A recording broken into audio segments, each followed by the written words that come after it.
Have you ever witnessed someone destroy 2 centuries of living history, all because 3 leaves landed in their swimming pool?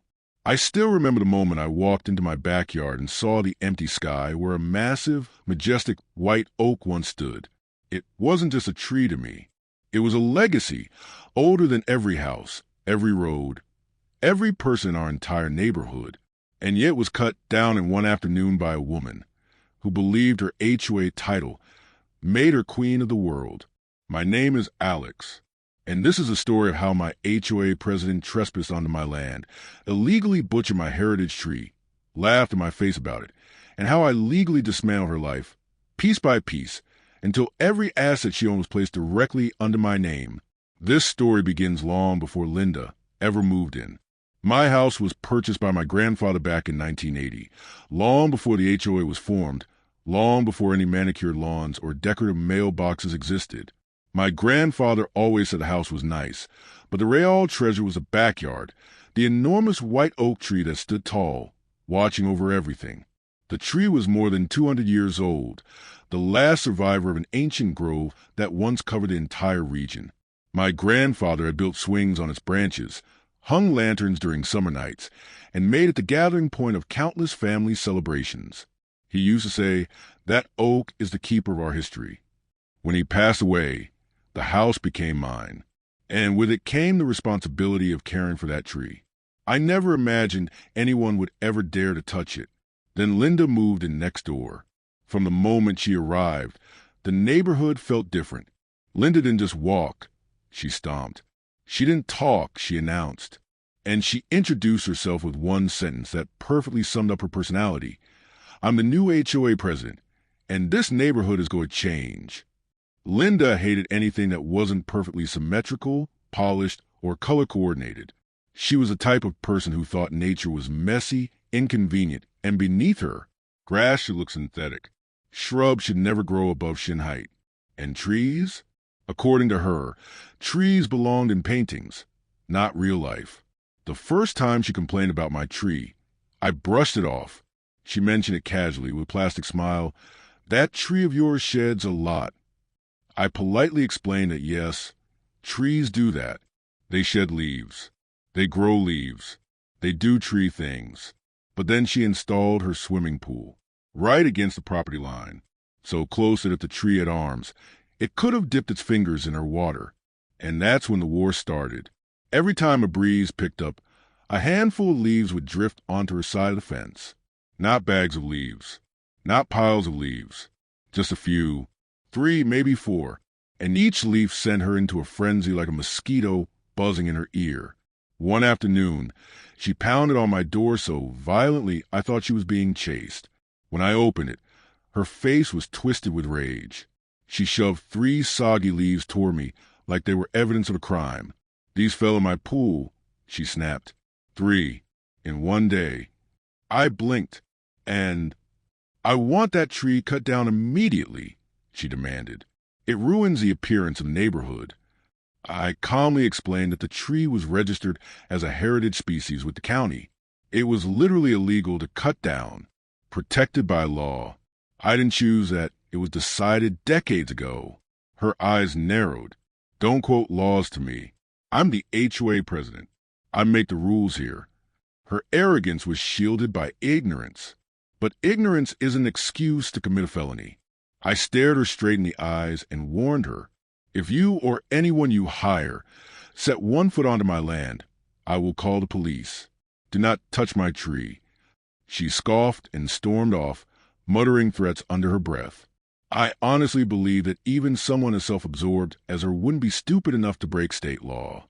But 3 days later, I learned that stupidity mixed with arrogance is a dangerous cocktail. While I was at work, I received a motion alert from my security camera. I was in a meeting, so I dismissed it without thinking. If I had known what was happening at that moment, I would have sprinted home immediately. Hours later, when I turned onto my street, something felt wrong. At first, I couldn't place it. Then my eyes drifted to where the top of the oak tree should have been, towering above the fence line, casting its familiar shadow across my yard. But the sky was empty. A sick feeling crawled into my stomach. I parked crooked in my driveway, and ran to the backyard. And my heart dropped. The tree was on the ground. The trunk, thicker than a car, lay across my lawn like a fallen monument. Massive branches were scattered everywhere, twisted and broken. The grass was coated in sawdust. The stump, my grandfather's stump, was raw, exposed, bleeding fibers like an open wound. It was a massacre, and standing proudly beside the stump, balancing on it like a trophy stand, was Linda, phone to her ear, laughing. "Yes, I finally got rid of the eyesore," she bragged. "Now my pool will stay clean. I always said I'd take matters into my own hands." When she saw me, she grinned triumphantly. "See, Alex? I told you I'd fix the problem. You can thank me later. I'll even bill you for the labor." My mouth went dry. My hands shook. Every muscle in my body screamed to drag her off the stump and demand answers. But I forced myself to stay still. Emotional reactions help people like her. Calm, silent strategy destroys them. I didn't respond. I didn't yell. I didn't cry. I pulled out my phone and started recording. The stump, the logs, the trespass, and her, smirking, posing like she conquered something grand. "Oh, what's the matter?" she teased. "Cat got your tongue? Next time, listen to your president." I walked away without saying a single word, because I wasn't calling the police. Not yet. I was calling two people, a certified arborist and the most ruthless property lawyer in the entire state. For the next 2 days, Linda strutted around the neighborhood like some hero. She actually bragged about how she improved community aesthetics by cutting down that filthy old tree. Neighbors avoided her. Kids whispered about her. But she didn't care. She was proud. Little did she know she had triggered the single most expensive mistake of her life. The arborist arrived the next morning. He took one look at the stump and whistled softly. "This tree was magnificent," he said. He counted rings, took measurements, checked the root health, photographed every piece of evidence. When he finished his report, he shook his head. She didn't just kill a tree. She destroyed irreplaceable natural history.